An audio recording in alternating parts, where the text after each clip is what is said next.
So, I've been a very happy member of the Dan White family. Well, that's kind of like the way it is, right? You're a client, Dan White and Associates, retirement planning. It's really based upon retirement income.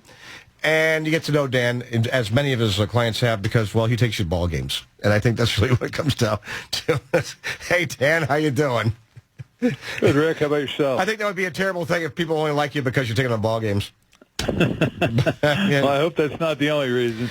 Well, it's true. You meet with folks like up to 2 times a year if they want, even more on the phone, and that's a beautiful thing. In fact, I tell people, Dan's, you're the real deal, and give him a call at 888-690-8820. Sit down and talk about retirement income planning, which right now is extraordinarily difficult, very, very challenging on a number of different levels. We're looking at the rising interest rates, though, but that can be good for people who are retired, living on a fixed income, and we have some other challenges there as well. But I got to tell you, I'm kind of confused about what you want to talk about today, because you said that there's some reasons why you should not open a Roth IRA. Now, wait a second, Dan. You and I have talked about this at length, and interest rates have a lot to do with this, and your tax rate when you retire and such. And I know people who have Roth IRAs and are very, very happy they won't have to pay taxes. Yeah. So, all right, let's have it now. I mean, this is really something I didn't expect to hear from you. Reasons not to open a Roth IRA.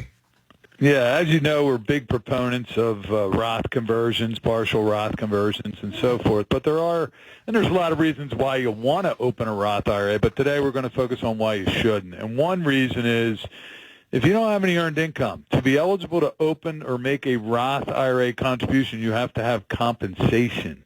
So wages, salary, commissions, anything, somebody has to pay you to do something. If you don't have any earned income, if you're just retired and you have a pension or an annuity or interest or Social Security, you can't open a Roth IRA. So, we've had calls from people, hey, I want to open a Roth IRA. And, well, I'm retired, and if you don't have earned income, you can't do it. So that's one reason. On the flip side of that, you might have too much earned income.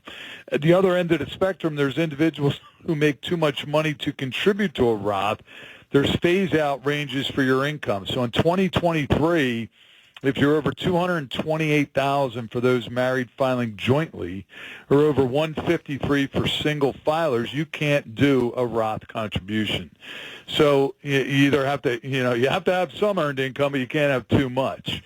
Another reason why you might not want to open a Roth is if you don't trust the government to keep its tax-free promise, Wow. Well, now, Good night, everybody. We're done. That's it. That's all you need. I mean, tax laws are effectively written in pencil. Yeah. And the tax-free benefits of a Roth IRA could theoretically be stripped away at some point. So if you don't trust the government to keep them tax-free, then you might not want to do it. Now, wait, Dan. And I appreciate the fact that I can interrupt and we can have these conversations because, and I know you've been to D.C., you've talked with Congress critters about policies that actually benefit people here in Delaware and Pennsylvania. But if they change that generally, don't they allow for a grandfather clause? Yeah, they usually do. When they change tax laws like that, it's usually grandfather. They would give you a date when things would change. So you should be okay on that. But again, Congress, they can do pretty much whatever they want. Well, yeah, I know. And I'm trying to think. I'm racking my brain right now for anything they ever did where they said, oh, and by the way, no grandfather clause and you're hosed. I can't think of anything right off the bat, though. No, because they can't really penalize you for doing something that they told you was illegal when you did it, Yeah. So another reason why you might not want to consider a Roth is if your beneficiary is a charity. Charities don't pay any income tax anyway.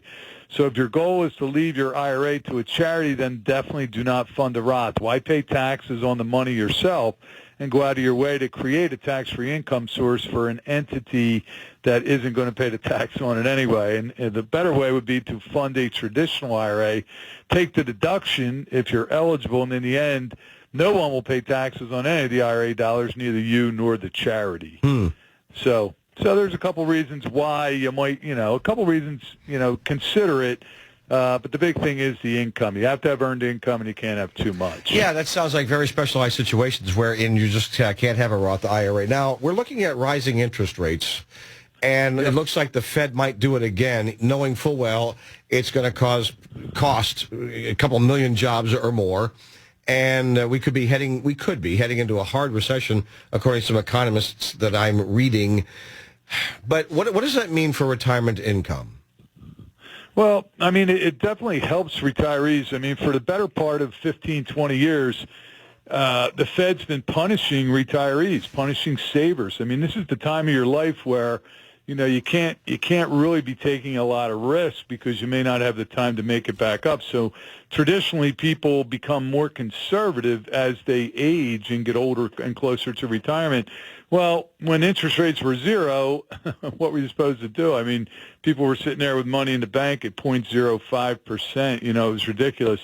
Rising interest rates help retirees because not only do your CD rates go up, your money market accounts, your savings accounts, all the annuity products, I mean, they're so much better today than they were even 2, 3, 4 years ago. And we just haven't seen these types of investment vehicles or investment products out there in the past 15 years. So there's never, in my opinion, there's never been a better time to look at these products than there is today.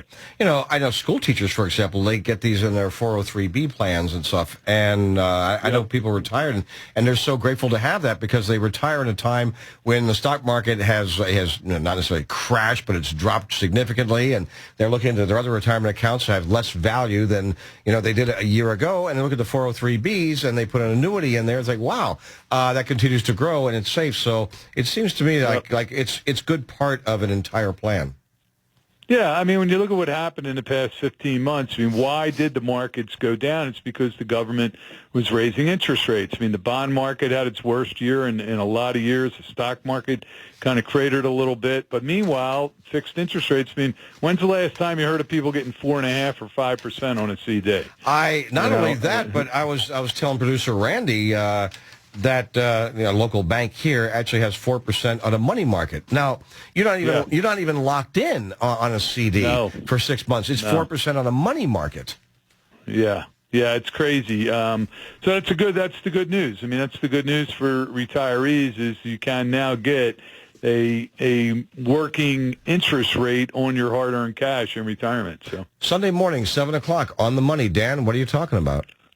Let's see. What are we talking about this week? This week, let me just check my notes here.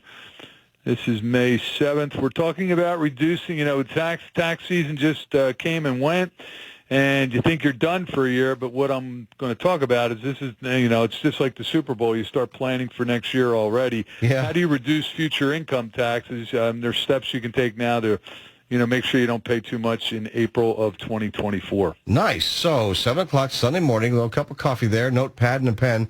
This sounds like one you got to take notes to right here on 101.7 FM and 1150 AM WDEL, also streaming at WDEL.com. On the money, Dan White, Sunday. You can also give Dan a call at 888-690-8820 and say, all right, here's what I got. Give me some ideas. And Dan, you're great with that. So thank you. Well, I appreciate that, Rick. Yep. All right, be well. Thanks so much, Dan White, Dan White & Associates.